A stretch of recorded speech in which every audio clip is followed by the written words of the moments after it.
The murder trial for a man accused of killing a motorcyclist during a road rage incident will proceed after nearly being declared a mistrial today. A video here captured those moments leading up to the fatal shooting in Cumberland County. Thank you for joining us tonight. I'm Dan Haggerty. And I'm Ashley Rowe. 52-year-old Roger Nobles is charged with first-degree murder for the death of 32-year-old Stephen Addison back in January of 2022. Tomorrow, the jury will begin deliberations in his trial.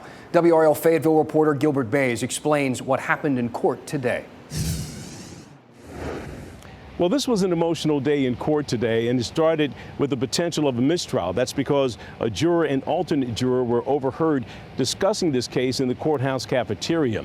That evidence was presented to Superior Court Judge Gail Adams, and she decided in the end to just replace those two jurors and avoid a mistrial. So this is a picture of Roger Nobles, and during closing arguments, defense attorney Corey Brewer said that this was a tragic accidental shooting. Brewer confirmed Nobles had a road rage incident January 2nd of last year, but his client only pulled out the gun to scare Stephen Addison, who was having a confrontation with his son. Brewer says Noble had never fired a gun in his life and that he thought the safety was on. He says Noble thought he was having a heart attack. His hand was shaking and his fingers accidentally pulled the trigger.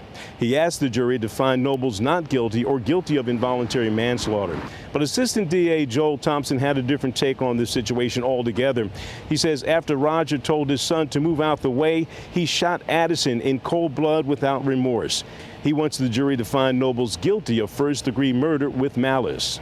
This was an emotional day for Addison's wife, who was in the courthouse today. She left the courtroom on a couple of occasions when she became emotional. The jury gone home for today. They will begin their deliberations sometime tomorrow. In Fayetteville, Gilbert Bays, WRAL News.